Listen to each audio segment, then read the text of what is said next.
My wife insisted on an open marriage, but the rules only applied to her. I said, "That seems fair." She stopped thinking it was fair when my divorce lawyer used her signed and dated rules of the open marriage document as evidence of adultery. Original post. I, 38 male, am sitting in my home office, looking at a laminated document my wife created 6 months ago. Rules for our open marriage, typed up, signed and dated by her. She insisted I frame it, said it would be liberating for our relationship. My wife Rebecca, 36, and I have been married for 11 years. 2 kids, son 9 and daughter 7. I thought we had a decent marriage. Not perfect, but solid. I work in logistics management, she's a real estate agent. Combined income around $165 annually. About 8 months ago, Rebecca started hanging out with new friends from her CrossFit gym. Suddenly she's reading books about ethical non-monogamy and listening to podcasts about relationship anarchy. Every dinner conversation became about how monogamy is outdated and unnatural. I wasn't interested. Call me old-fashioned, but I married one woman. That was the deal. Then came the ultimatum 6 months ago. Rebecca sat me down with a PowerPoint presentation. Yes, a whole PowerPoint about why we needed an open marriage. Her main points. She felt trapped by monogamy. She needed to explore her authentic self. It would make our marriage stronger. She'd already discussed it with her therapist, who supported her journey. "I need this, Daniel," she said. "I've already sacrificed so much of myself for this family." I asked the obvious question. "So we both can see other people?" Her face changed. "Well, I don't think you're ready for that kind of emotional complexity. You're not as evolved in your thinking. Maybe eventually, but for now, it should just be me exploring." I actually laughed. "So you want permission to cheat?"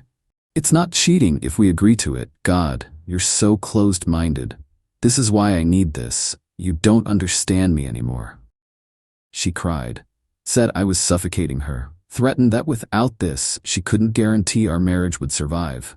Even mentioned that her lawyer friend Stephanie said she'd get primary custody if we divorced because she's the more involved parent. I was floored. But I also knew Rebecca. When she wants something, she bulldozes until she gets it. And I was tired, so tired of fighting. "Fine," I said. "But if we're doing this, I want rules written down, official." Her face lit up. "Yes, of course, I'll draft something tonight." She spent 3 days creating her rules for our open marriage document. Some highlights. 1. Rebecca has freedom to explore connections with others. 2. Daniel will remain monogamous until Rebecca determines he's emotionally ready. 3. Rebecca's activities are private and not to be questioned. Daniel continues all household and financial responsibilities. 5. This arrangement is confidential. No discussing with family friends. 6. Rebecca requires 2 nights per week for self-exploration. 7. Daniel provides childcare during Rebecca's personal time. 8. Joinances continue to support Rebecca's journey, new clothes, gym membership, etc. She actually printed it on fancy paper. Had us both sign and date it. September 15th, 2024. "This is the beginning of something beautiful," she said, kissing me. "It was the beginning of something, all right?" The first month, she was gone Tuesday and Thursday nights, book club, and wine with the girls. I watched the kids, made dinners, helped with homework. She'd come home at 2 a.m., shower immediately, and slip into bed smelling like cologne that wasn't mine. By month 2, she wasn't even trying to hide it. Left her phone unlocked one morning, and I saw texts from Jake with photos I won't describe here. When confronted, she waved the document at me. "You agreed to this. No questions, remember?" Month 3, she started taking weekend trips, told the kids she was at work conferences, charged the hotel rooms to our joint credit card. When I protested, she quoted rule number 8 about finances supporting her journey. Month 4, she got sloppy. Our neighbor mentioned seeing a man leaving our house during my work hours. Our house. In our bed. When I confronted her, she said I was being possessive and toxic. Last month, I'd had enough. Started documenting everything. Screenshots of her social media. She forgot I follow her on Instagram from my old account. Credit card statements. Text records from our phone plan. Also started recording our conversations, legal in my state. 2 weeks ago, I hired a divorce attorney. Gave him everything, including the laminated rules document. He actually laughed. She put in writing that she wanted an open marriage only for herself, that you'd maintain all responsibilities, and she signed it? This is the most clear-cut case of adultery I've seen in 20 years. Filed for divorce yesterday on grounds of adultery. In my state, proven adultery affects alimony and asset division. Her signed document is evidence she can't dispute. Rebecca was served at her gym this morning. She called me 67 times in an hour. Finally answered, "What the hell is this?" Divorce papers. You agreed to the open marriage. I agreed under duress. You threatened me with custody battles.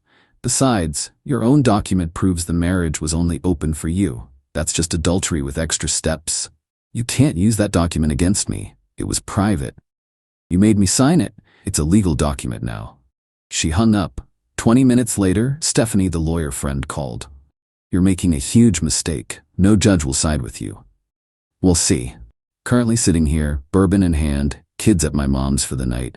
Finally feeling something other than exhaustion. This is going to get ugly. Update 1.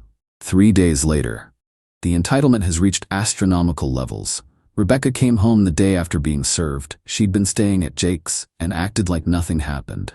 Started making dinner, asking kids about school, completely ignoring the divorce papers on the counter. We need to talk about custody arrangements, I said. There's nothing to discuss. You're not actually going through with this silly divorce threat. It's not a threat. We have a court date. She laughed. Actually laughed. Daniel, you won't divorce me. You don't have the spine for it. Plus, I'll take you for everything. The house, the kids, alimony. Stephanie says, Stephanie's not a divorce attorney. She does corporate law. Law is law. No, it's really not. That night she tried to seduce me. Came to bed in lingerie I'd never seen before, probably bought for Jake. When I moved to sleep on the couch, she got angry. This is still my house too. You can't reject me. Per your rules, I'm not emotionally ready for that kind of complexity. She threw a lamp. I recorded the whole thing on my phone. Day 2, she switched to tears. Sobbed about how I was destroying our family and traumatizing the children. Said she'd go to therapy, close the marriage, whatever I wanted. I want a divorce. That's not what you want. You're just hurt. We can work through this. Then came the social media campaign. Posted on Facebook about how her controlling husband was punishing her for being a modern woman. Her CrossFit friends rallied behind her. Comments about toxic masculinity, emotional abuse, gaslighting. One particularly brilliant friend wrote he probably drove her to seek comfort elsewhere with his insecurity. My lawyer told me not to respond online. Instead, we screenshot everything for court. But here's where it gets really good. Jake, the gym boyfriend? Yeah, he's married too. His wife Elena reached out to me yesterday. Rebecca apparently told Jake I was fully on board with everything.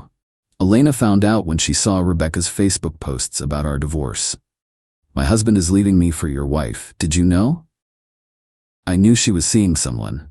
Didn't know he was married. She told him you had an open marriage? One-sided open. I have the document she made me sign. Can you send it to me? My lawyer cleared it, sent her a copy. Elena called back an hour later, laughing through tears. This delusional woman put in writing that only she could cheat, and made you sign it? Yep. Jake told me you were polyamorous too, that you had girlfriends, that Rebecca was so evolved and understanding. I haven't touched another woman since I married Rebecca. I'm taking Jake for everything. Want to coordinate lawyers? Absolutely. Last night, Rebecca got a call from Jake. I could hear her side of the conversation. What do you mean Elena knows? I never said that. Of course Daniel was okay with it. We had an agreement. You're married? That's different. Don't you dare ghost me. She threw her phone against the wall, then turned to me. You told Jake's wife? You ruined my relationship? Your relationship? He was married. You were married. What relationship? We were in love. For 5 months? You wouldn't understand. You're emotionally stunted. She packed a bag and left for her sisters, but not before sending one last text.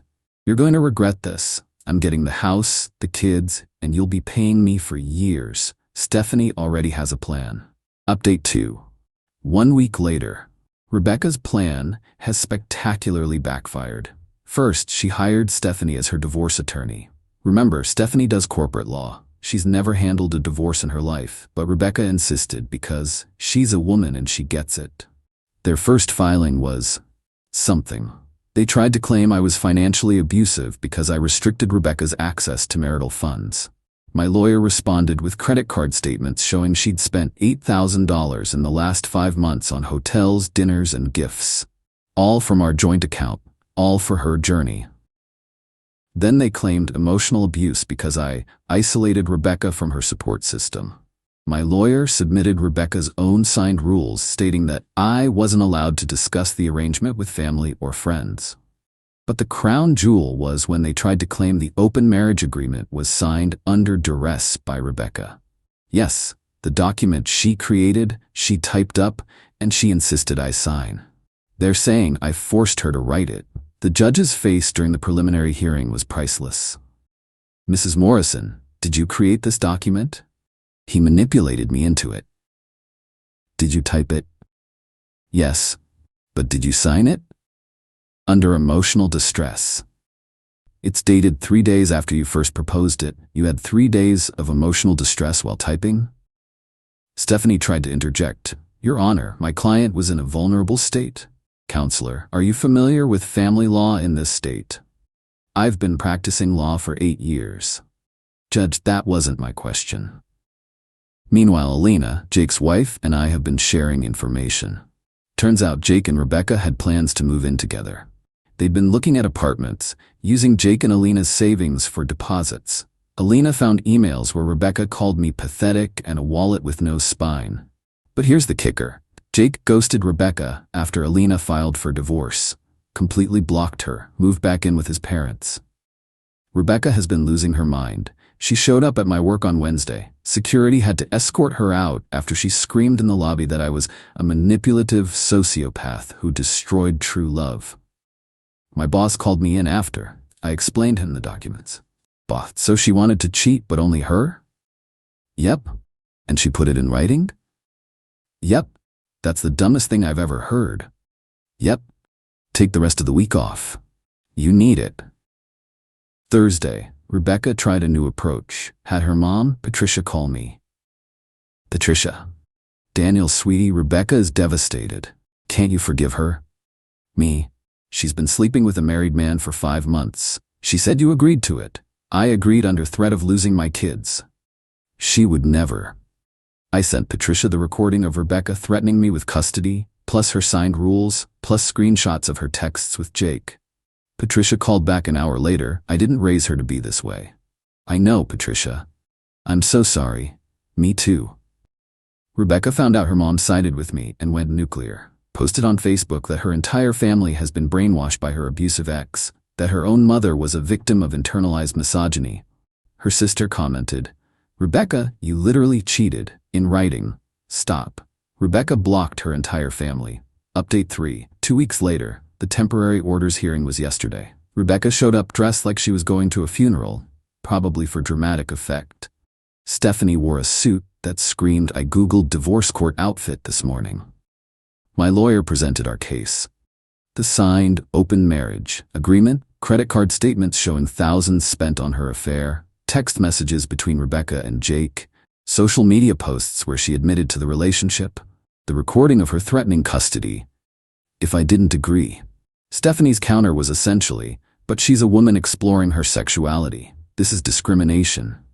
The judge looked tired. Judge, Miss Stephanie, are you arguing that adultery doesn't apply if someone is exploring? Stephanie, in modern relationships, this is a legal proceeding, not a philosophy class. Your client admitted, in writing, to adultery. Then came custody discussion. Rebecca demanded primary custody because she's been the primary caregiver. My lawyer, Mr. Morrison, has been sole caregiver every Tuesday and Thursday for 6 months, plus weekends when Mrs. Morrison was on trips. We have daycare records showing Mr. Morrison did all drop-offs and pickups during this period. Rebecca whispered furiously to Stephanie, who stood up. Those were temporary arrangements. Judge, temporary arrangements that lasted half a year? The temporary orders. 50-50 custody. I keep the house, I pay the mortgage from my salary anyway. Rebecca gets her car and personal belongings, joint accounts frozen except for child expenses, no alimony to either party during proceedings. Rebecca lost it, started crying in court about how she gave up her career for the family. Mrs. Morrison, you're currently employed as a real estate agent? Part-time. Your license shows full-time status. Your website advertises 24/7 availability. That's different. Judge, how? No answer. After court, Stephanie cornered my lawyer in the parking lot. This isn't over. We're filing appeals. My lawyer. On what grounds? Discrimination, sexism, emotional abuse. My lawyer. Good luck with that. But the real entertainment came that evening. Rebecca called from her sisters. Apparently they made up. I'm pregnant. My stomach dropped, then my brain kicked in. Whose? Yours, obviously. Rebecca, we haven't had sex in 4 months. It happened before then. You're claiming to be 4 months pregnant with no signs while posting gym selfies with abs last week? Click. She called back an hour later. Okay, it's Jake's, but you should raise it for the family. Absolutely not. You're abandoning a child. Not my child. You're so selfish. Goodbye, Rebecca. Forwarded that recording to my lawyer too. He says it's gold for court. Update 4. 3 weeks later. Jake's wife Elena has become my unexpected ally in this circus. We meet for coffee weekly to compare notes and laugh-cry about the absurdity. Elena discovered that Jake and Rebecca had created a joint Pinterest board called Our Future Home, where they planned their life together, including a section on blending families with tips on introducing kids to new partners. They'd been together 5 months, but here's the twist. Rebecca's pregnancy claim? Complete lie. Jake had a vasectomy 3 years ago. Elena has the medical records. When Rebecca kept insisting she was pregnant with Jake's baby, Elena sent her the documentation. Rebecca's response? Vasectomies can reverse themselves. That's not how that works. You don't know our love. Meanwhile, Stephanie has been making rookie mistakes left and right. She filed motions in the wrong court, missed 3 deadlines, and accidentally sent my lawyer an email meant for Rebecca that said, "We need to hide the Craig situation." Who's Craig? Great question. Turns out Rebecca's been seeing another guy for the last month. Craig from her office. A 26-year-old junior agent who thinks Rebecca is a goddess trapped in a loveless marriage. She's been telling Craig that I'm abusive, that I forced her into an open marriage she didn't want, and that Jake took advantage of her vulnerability. Craig believes every word and has been posting Instagram stories about protecting his queen from toxic men. My kid saw one of the posts. He tagged Rebecca and asked why mom's friend was calling me toxic. Had to have a very careful conversation about how sometimes adults disagree and say mean things they don't really mean. Son, but you're not toxic, Dad. You make the best pancakes. Daughter, and you let us stay up late for movies. Is Mom dating that muscle man? Mom and I are figuring things out. Daughter, is that why she cries all the time now? That hurt to hear. Last Thursday, Rebecca attempted another power move. She showed up at parent-teacher conferences with Craig, introduced him as her partner to our kids' teachers. The teachers, who all know me well, were obviously uncomfortable. My son's teacher pulled me aside later. Daniel, I don't mean to pry, but your son was very upset. He said the strange man tried to high-five him and called himself bonus dad. I added it to the custody documentation.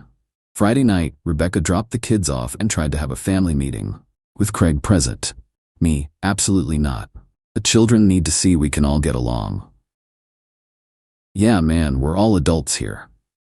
Craig, you're 26 and sleeping with my still married wife. Please leave my property. You can't tell me what to do. It's my house. Leave or I call the police. You're traumatizing the children. Me, you brought your affair partner to my home. Leave. They left, but Craig made sure to peel out in his leased BMW that Rebecca probably told him was fully paid off. Final update. The divorce was finalized last week, 2 days before Christmas. What a gift, right? The final hearing was something else. Stephanie had been replaced by an actual divorce attorney. Rebecca's dad paid for it after Patricia begged him. This new lawyer, Mr. Daniels, was competent but had an impossible case. They tried one last Hail Mary, claiming the open marriage document was satirical and not meant to be taken seriously. The judge actually laughed. Judge satirical, with rules about household duties and financial obligations? Mr. Daniels, my client has a unique sense of humor.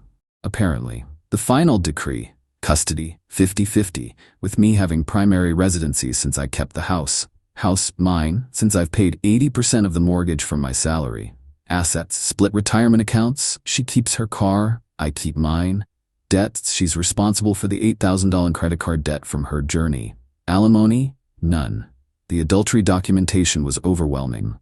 Child support, standard calculation based on our incomes. Rebecca was devastated. She genuinely believed she'd get the house, primary custody, and alimony. The entitlement was staggering. Outside the courthouse, "You've ruined my life. You did that yourself. Jake won't even talk to me. His divorce isn't final yet. Craig thinks I'm too much drama. Smart kid, I have nothing. You have your freedom to explore. That's what you wanted." She started crying. For a moment I felt bad. Then I remembered the nights I stayed up with crying kids, asking where mommy was. The humiliation of neighbors seeing strange men leave my house. The gaslighting, the threats, the utter disrespect. Goodbye, Rebecca. It's been a week since the divorce was finalized. The kids are adjusting. They'll be with Rebecca for Christmas Eve and me for Christmas Day. Rebecca moved in with a roommate she found on Craigslist, posted on Facebook about starting fresh and rising from the ashes. The comments were less supportive than before. Turns out, Craig told people at their office about the whole situation. Her reputation as a real estate agent has taken a hit. Jake? Still fighting his divorce. Elena says he's been begging for reconciliation. She's not having it. We're having coffee next week to celebrate our freedom. Stephanie? Still doing corporate law, but she deleted all her social media after our case became gossip fodder in local legal circles. Patricia, Rebecca's mom, sent me a Christmas card with a note. "You'll always be family. The kids are lucky to have you." My lawyer framed a copy of Rebecca's rules for our open marriage document for his office. Says it's a teaching tool for new associates about the importance of documentation. And me? I'm sitting here on Christmas Eve, kids asleep upstairs. Rebecca never showed for her custody time. Craig apparently invited her to Aspen, bourbon in hand, finally at peace. The house is quiet.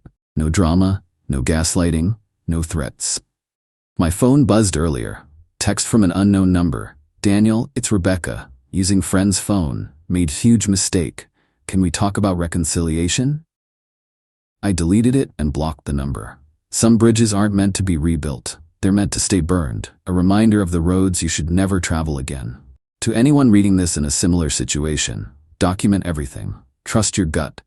Don't let anyone manipulate you into accepting less than you deserve. And if someone hands you written evidence of their betrayal, frame it. You might need it later. Merry Christmas, Reddit. May your holidays be drama-free and your divorces be well documented. Edit. No, I won't share the actual document. My lawyer says it's evidence in Alina's ongoing case, but trust me, it's even more ridiculous than I've described. Edit 2. To everyone asking. Yes, the kids are in therapy. They're doing well. Kids are resilient when you're honest, age appropriately, and consistent. Edit 3. Rebecca's sister reached out. Apparently, Rebecca spent Christmas Eve alone because Craig went to Aspen with his actual girlfriend. The journey of self-discovery continues, I guess.